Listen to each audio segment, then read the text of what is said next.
वंदे वंदे इनकलाब इनकलाब, जय असम जय असम। यहां मंच पर बैठे आम आदमी पार्टी के आसाम प्रभारी राजेश शर्मा जी, आम आदमी पार्टी के प्रदेश अध्यक्ष डॉक्टर भवेन चौधरी, डिब्रूगढ़ लोकसभा से हमारे आम आदमी पार्टी के कैंडिडेट मनोज धानवाल जी, और यहाँ पर इतनी धूप में बैठे मार्गरीटा से आए हुए सभी भाइयों और बहनों को, सभी बुजुर्गों को मेरा नमस्कार, मेरा प्रणाम और यहाँ आने के लिए बहुत बहुत धन्यवाद। लोग कई बार पूछते हैं कि आसाम में चुनाव हो रहा है, आम आदमी पार्टी तो दिल्ली की पार्टी है, आम आदमी पार्टी डिब्रूगढ़ में क्यों चुनाव लड़ रही है? लोग पूछते हैं कि आम आदमी पार्टी तो पंजाब की पार्टी है, वो आसाम में क्यों चुनाव लड़ रही है, सोनितपुर में क्यों चुनाव लड़ रही है? पूछते हैं कि नहीं पूछते? कई बार लोग आपको आके कहेंगे कि जी आम आदमी पार्टी तो चुनाव जीतने नहीं वाली, मनोज धानवाल चुनाव जीतने नहीं वाले, तो अपना वोट आम आदमी पार्टी को देकर बर्बाद नहीं करना, ऐसा ही कहते हैं ना। लेकिन आम आदमी पार्टी डिब्रूगढ़ का चुनाव जीत रही है, ये आज हम नहीं कह रहे, ये आज भाजपा कह रही है, क्योंकि पूरी आसाम में मुझे लगता है कि एक ही सीट है, डिब्रूगढ़ की सीट है, जहां पे अमित शाह भी कैंपेन करने आ रहे हैं, मोदी जी भी कैंपेन करने आ रहे हैं, क्योंकि उन्हें किससे डर लग रहा है? आम आदमी पार्टी से डर लग रहा है, मनोज धानवाल से डर लग रहा है। अगर भाजपा ही चुनाव जीत रही होती तो इस पहले फेज के चुनाव में 100 से ज्यादा सीटों में वोट पड़ रहा है कि नहीं पड़ रहा? तो ऐसा कैसे हो गया कि भारतीय जनता पार्टी के तो सबसे बड़े नेता डिब्रूगढ़ ही सीट पर क्यों आ रहे हैं? इसलिए आ रहे हैं क्योंकि उन्हें भी पता है कि डिब्रूगढ़ की सीट इस बार 2024 में आम आदमी पार्टी जीतने वाली है, मनोज धानवाल जीतने वाले हैं। कहते हैं भाजपा वाले डबल इंजन की सरकार, डबल इंजन की सरकार, सुना है कि नहीं सुना? अब पिछले कई सालों से केंद्र में भी उनकी सरकार है, असम में भी उनकी सरकार है, यही होती है ना डबल इंजन की सरकार। डबल इंजन की सरकार होने के बावजूद भारतीय जनता पार्टी ने जो वादे पूरे किए थे, पूरे किए क्या? सुनाई नहीं दे रहा, पूरे किए क्या? जरा हाथ ऊपर करके बता दो हाँ या नहीं, पूरे किए क्या? वादे पूरे नहीं किए, उसका उल्टा किया। कहते थे कि हम आसाम के लोगों को बेहतर जिंदगी देंगे, लेकिन पिछले कुछ सालों में भारतीय जनता पार्टी की सरकार ने, आपके मामा जी ने 8,000 सरकारी स्कूल बंद कर डाले। अगर सरकारी स्कूल बंद हो जाएंगे तो गरीबों के बच्चे कहां जाएंगे पढ़ने के लिए? आम लोगों के बच्चे कहां जाएंगे पढ़ने के लिए? कहते हैं जी सरकारी स्कूल में बच्चे नहीं आते, इसलिए सरकारी स्कूल बंद कर रहे हैं। भाई सरकारी स्कूल में बच्चे नहीं आते क्योंकि तुमने सरकारी स्कूलों का बंटाधार कर दिया। वहां पे टीचर नहीं है, वहां पे टेबल कुर्सी नहीं है, वहां पे पढ़ाई नहीं होती है, तो गरीब इंसान को भी अपना पेट काट कर बच्चे को प्राइवेट स्कूल में भेजना पड़ता है। बताइए सही कह रही हूं गलत कह रही हूं? दिल्ली सरकार, आम आदमी पार्टी की सरकार, अरविंद केजरीवाल की सरकार ने वादा किया था कि सरकारी स्कूलों को प्राइवेट स्कूलों से बेहतर बनाएंगे, लेकिन जो अरविंद केजरीवाल के वादे होते हैं वो गारंटी होती है, वो मोदी जी की तरह जुमला नहीं होता। और पिछले 10 साल में दिल्ली के सरकारी स्कूलों को अरविंद केजरीवाल ने प्राइवेट स्कूलों से बेहतर बना दिया है। जहां असम में आम लोग, गरीब लोग सरकारी स्कूल से निकाल के अपने बच्चों को प्राइवेट स्कूल में डाल रहे हैं कि नहीं डाल रहे हैं? दिल्ली में उल्टा हो रहा है।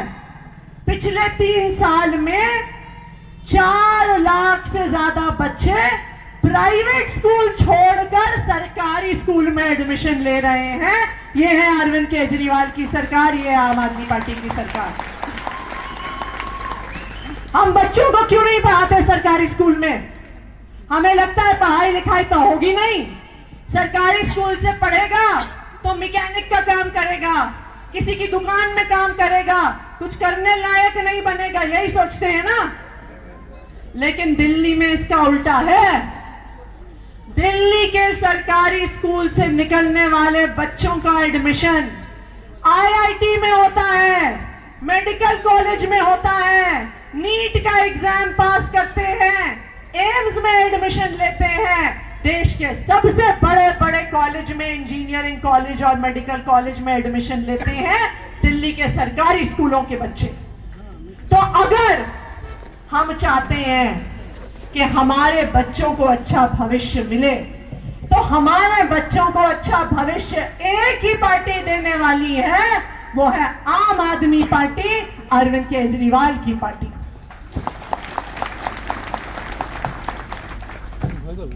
भारतीय जनता पार्टी वादा करती है कि हम आयुष्मान भारत से आपको अच्छा इलाज देंगे, कि अगर आपको बीमारी हो तो आप कहीं पर भी जाके इलाज करवाओ, पैसा हम देंगे।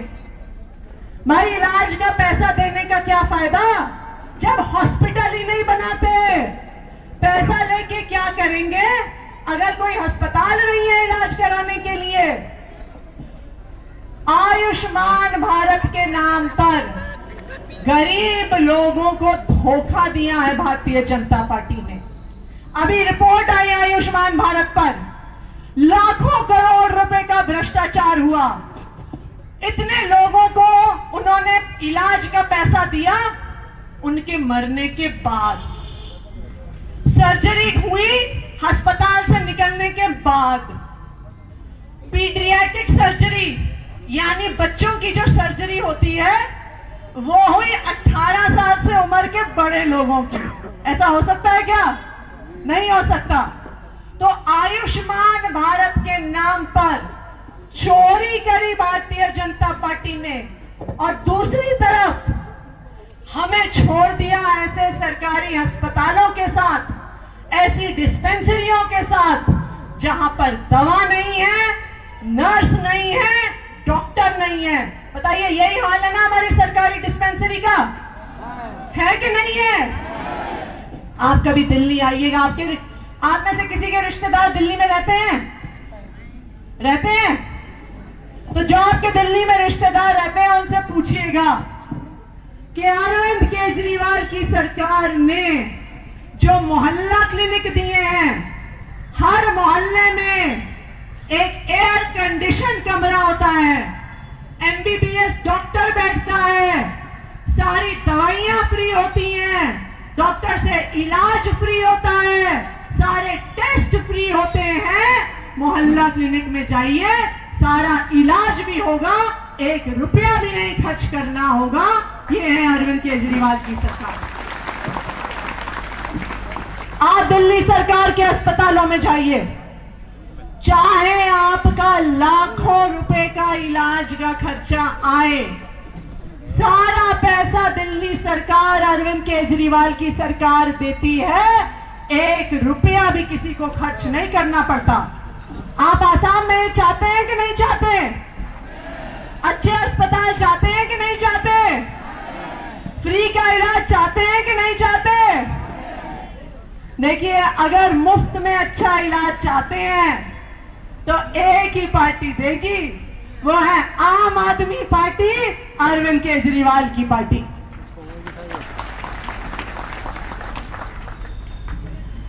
अभी आ जाएंगे अमित शाह जी तिनसुकिया, कुछ दिन में आएंगे फिर से मोदी जी, बड़े बड़े भाषण देके जाएंगे। जैसे पिछली बार भाषण देके गए थे कि चाय के बागानों में काम करने वाले लोगों का हजीरा 351 रुपए करेंगे। वादा किया था कि नहीं किया था? वादा पूरा किया? वादा पूरा किया? भारतीय जनता पार्टी ने वादा किया था कि चाय के बागान के मजदूरों को 250 रुपए से बढ़ाकर उनका हजीरा 351 रुपए किया जाएगा।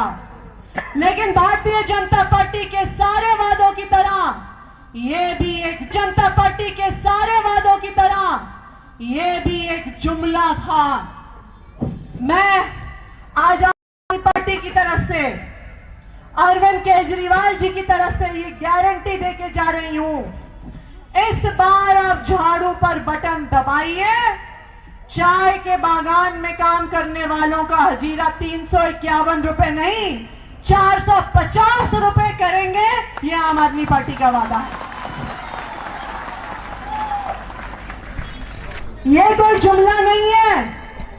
पूरे देश में सबसे ज्यादा मिनिमम वेज, सबसे ज्यादा हजीरा अगर कहीं पर है तो वो दिल्ली में है, पूरे देश में इतना नहीं है। जब अरविंद केजरीवाल मुख्यमंत्री बने, उन्होंने हजीरा बढ़ाया, मिनिमम वेज बढ़ाई।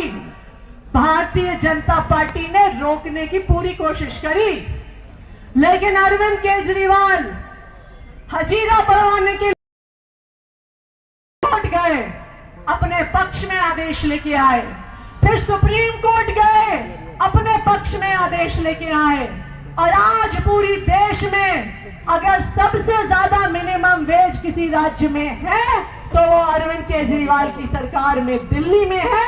और यही वादा आज हम आपको करके जा रहे हैं कि इस बार झाड़ू पे बटन दबाइए, मनोज धानवाल को जिताइए, चाय के बागान में काम करने वालों का हजीरा 450 रुपए प्रतिदिन का होगा। ये केजरीवाल की गारंटी। एक और वादा करके गए थे मोदी जी, कहा था कि चाय आदिवासियों को जनजाति का दर्जा देंगे। कहा था कि नहीं कहा था?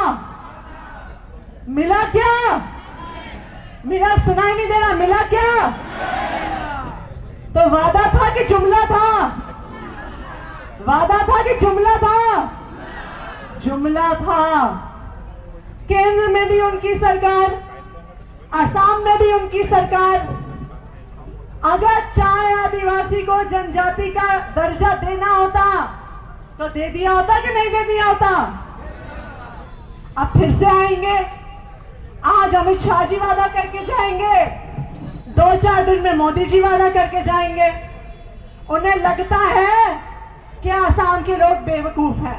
ऐसा ही लगता है ना कि बार बार आते हैं, झूठे वादे करके चले जाते हैं, फिर भी आसाम के लोग उनको वोट देते रहते हैं।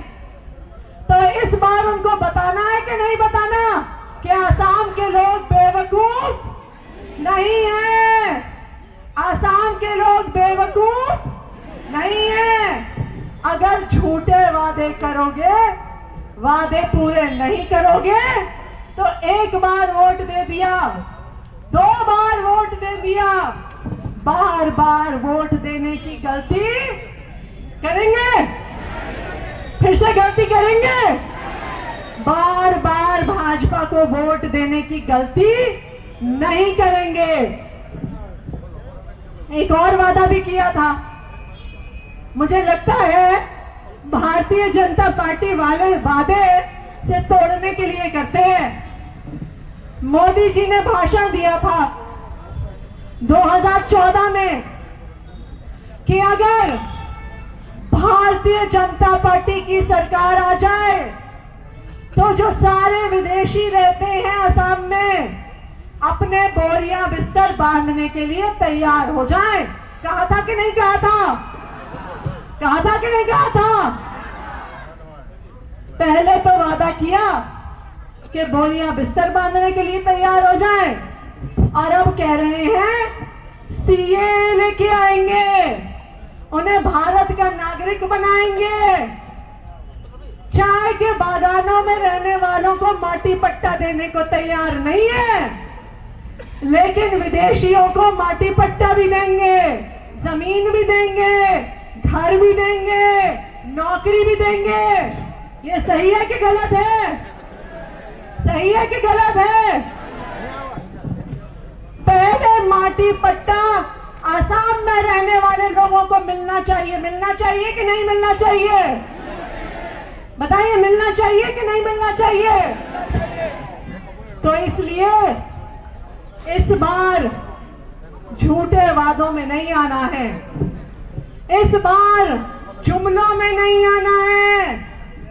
जो एक बार वोट मिलने के बाद, 2 बार वोट मिलने के बाद केंद्र सरकार भी उनकी, असम की सरकार भी उनकी, फिर भी अगर वादे पूरे नहीं करते, इसका मतलब उनकी नीयत खराब है। तो इस बार अगर आप चाहते हैं कि अच्छे स्कूल मिले, अगर आप चाहते हैं अच्छे अस्पताल मिले, अगर आप चाहते हैं कि चाय के बागान में काम करने वालों को 450 रुपए हजीरा मिले, अगर आप चाहते हैं कि चाय के बागान में रहने वालों को अपने घर का माटी पट्टा मिले, तो इस बार कहां पर वोट देंगे? कहां पर वोट देंगे? कहां पर वोट देंगे? अगर चाहते हैं कि वादे पूरे हो तो आम आदमी पार्टी को वोट देंगे, झाड़ू पर बटन दबाएंगे, मनोज धानवाल को सांसद बनाएंगे। और अगर चाहते हैं कि 5 साल और वादे तोड़े जाएं, 5 साल और जुमले सुने जाएं, तो फिर किसको वोट देंगे? अगर झूठे वादे चाहिए, जुमले चाहिए तो भारतीय जनता पार्टी, अगर काम चाहिए तो आम आदमी पार्टी, मनोज धानवाल, चुनाव चिन्ह झाड़ू। तो इस बार मैं कहूंगी, हम ईवीएम पर वोट देने जाते हैं ना, बटन दबाते हैं, तो मैं कहूंगी बटन दबेगा, आप कहिएगा झाड़ू पे। तैयार है नारा लगाने के लिए? बटन दबेगा, बटन दबेगा, बटन दबेगा, बटन दबेगा, बटन दबेगा, बटन दबेगा, बटन दबेगा, बटन दबेगा, बटन दबेगा। तो अच्छे स्कूलों के लिए, अच्छे अस्पताल के लिए, 450 रुपए हजीरे के लिए, माटी पट्टे के लिए इस बार मनोज धानवाल को यहां से सांसद बना के भेजिए, झाड़ू का बटन दबाइए, आम आदमी पार्टी को जिताइए। यही मैं आपसे चाहती हूं। जय हिंद, जय भारत, जय आर्या कौम।